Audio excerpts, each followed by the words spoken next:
ছবিটা উঠবে না, ছবিটা জগন্নাথ মিশ্রে উঠবে না। জয় জগন্নাথ, জয় জগন্নাথ, জয় বলদেব, জয় সুভদ্রা।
দেখা যাচ্ছে যে আগামীকাল কিন্তু রথযাত্রা, উল্টো রথযাত্রা, কিন্তু আজকে কোথায় মায়াপুর রথযাত্রা, নিয়মটা কি ইসকনের ক্ষেত্রে কোথাও কি নিয়মটা আলাদা?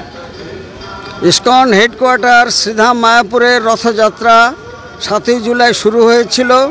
প্রথম রথ, আজ রিটার্ন রথ পুনর্যাত্রা 15ই জুলাই। পঞ্জিকা অনুসারে এটা অনেক জায়গায় ডিফারেন্স হচ্ছে, সে ব্যাপারে বিভিন্ন পঞ্জিকাকার যারা তারা বলতে পারেন। কিন্তু ইসকনের রথযাত্রা শুধু মায়াপুরে সীমাবদ্ধ নয়, পশ্চিমবাংলার 100 জায়গার উপরে আসমুদ্র হিমাচলে এই রথযাত্রা হচ্ছে এবং এই 15 জুলাই সোমবার এটি হচ্ছে। এবং এই মায়াপুরের রথযাত্রা 5 কিলোমিটার অতিক্রম করে আজ 3টি সুসজ্জিত রথ ফিরে যাবে নিজালয়ে জগন্নাথ মন্দিরে, এবং এখানে বিশ্বের বিভিন্ন মানুষ সমবেত হয়েছেন। এই রথযাত্রাকে কেন্দ্র করে জাতি ধর্ম বর্ণ নির্বিশেষে সকল মানুষের মধ্যে উন্মাদনা দেখা যাচ্ছে এবং জগতের নাথ, জনগণের নাথ, তিনি ভক্তবৎসল। মায়াপুরের রথযাত্রা ভক্ত ভগবানের মিলনের উৎসব। এই উৎসবকে কেন্দ্র করে বিশ্বব্যাপী ভ্রাতৃত্ববোধ গড়ে উঠবে এবং আমাদের এই রথযাত্রা শুরু হবে বেলা 1:30 নাগাদ এবং 8টার মধ্যে রাজাপুর জগন্নাথ মন্দিরে ফিরে যাবে।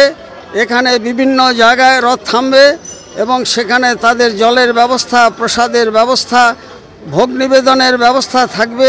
রথের রশি ধরার সকলেই সুযোগ পাবেন। এই মহামিলন উৎসবে সকলকে আসার জন্য ধন্যবাদ জানাচ্ছি। রসিক গৌরাঙ্গ দাস, ইসকন মায়াপুর, জনসংযোগ আধিকারিক, নদিয়া।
আপনারা কি করবেন না, সকলে রথের দড়িতে টান দেবেন, রথের কাছাকাছি কেউ আসার চেষ্টা করবেন না।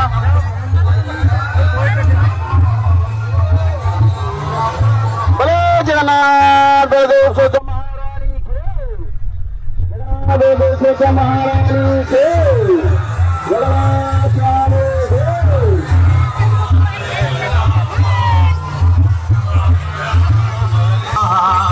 রাম রাম হরে হরে, কৃষ্ণ হরে কৃষ্ণ।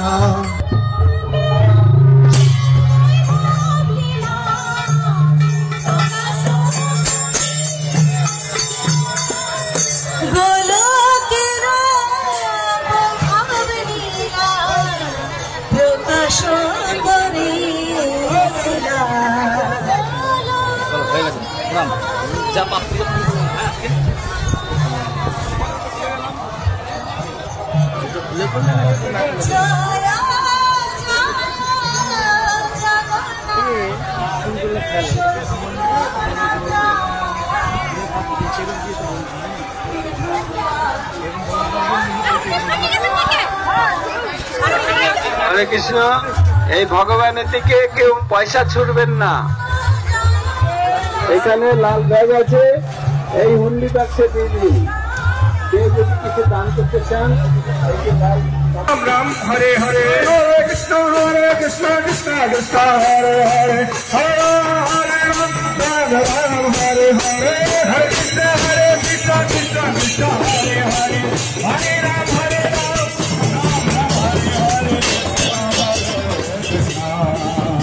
কৃষ্ণ কৃষ্ণ হরে হরে, হরে রাম হরে রাম,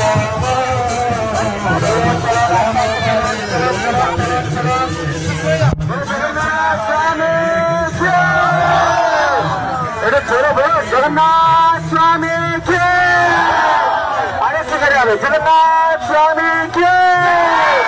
আর মায়েদের অনুরোধ করি চাই একটু জগন্নাথের জন্য।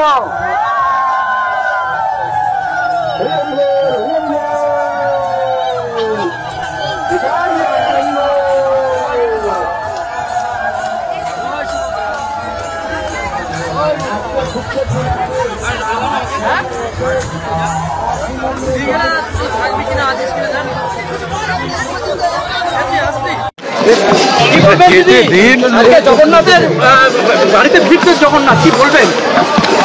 মানে এর চেয়ে ভালো শুভ দিন তো হয় না, তাই জন্য আজকে এখানে আর খুব ভালো সময় কাটলো। আর আপনাদের সবাইকে শুভেচ্ছা।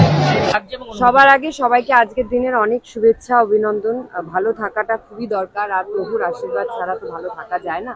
আমার অনেক দিনেরই ইচ্ছে ছিল এখানে আসার, কিন্তু বলে না যখন ভগবান ডাকে তখনই আসা হয়। সো আজকের দিনটা মনে হয় ওনার মনে হয়েছে যে আমি হয়তো আসতে পারি, তাই জন্য এসেছেন। আর ওনাদের সবার উপরে আমি কৃতজ্ঞতা জানাই যে আমায় ওনারা আমন্ত্রণ জানিয়েছেন এত শুভ দিনে। আর খুব ভালো থাকবেন আর অনেক শুভেচ্ছা। জয় জগন্নাথ। সবাইকে এটাই বলবো, সুস্থ থাকুন, ভালো থাকুন, লোককে ভালোবাসুন আর প্রভুর নাম করুন। ভগবান জগন্নাথ ত্রিভুবনের অধীশ্বর, তার ইচ্ছায় তাই রথযাত্রা সবই উপলক্ষ। ভক্তরা তারা এই উন্মাদনায় তারা সামিল হয়। সর্বত্র এই যে পরম্পরা চলে আসছে, জগন্নাথ দেবের যে কীর্তিকলাপ আজকে সারা পৃথিবীর লোক জানছে ইস্কনের মাধ্যমে। সমস্ত মতাবলম্বী মানুষের মধ্যে, সমস্ত মানুষের মধ্যে ভগবান জগন্নাথের যে কীর্তিকলাপ, তার যে কাহিনী সবাই জানতে পারছে। যতদিন যাচ্ছে ইস্কন সনাতন ধর্মকে যেভাবে সারা পৃথিবীময় ব্যাপী প্রসারিত করছে রথযাত্রা উপলক্ষে, তা আরো ব্যাপক বিস্তৃতি লাভ করবে। আগামীতে সারা বিশ্বে এই মহিমা ছড়িয়ে পড়বে। আজকের দিনটাতে আমি আজকে পুণ্যতিথিতে এই ইস্কনের রথযাত্রা এসে নিজেকে গর্বিত অনুভব করি। আজকের দিনটাতে এসে দেশবাসী তথা বিশ্ববাসীকে কি বলবেন আপনি? সারা বিশ্বে সনাতন ধর্মই শান্তি দিতে পারে, কারণ সনাতন ধর্ম ভগবান শ্রীকৃষ্ণ জগন্নাথ আলাদা কিছুই নয়। তিনি বলেছেন উপাসনা পদ্ধতিতে সমস্ত উপাসনা পদ্ধতির মধ্যেই সত্যতা আছে, আমাকে যে যে রূপে যেভাবেই ডাকুক আমি তার কাছে সেই রূপে হাজির হই। তাই এই বার্তাই সারা বিশ্বকে উপাসনা পদ্ধতির হিংসার হাত থেকে মুক্তি দিতে পারে, আর কোনো পথ নয়। ওকে, থ্যাংক ইউ।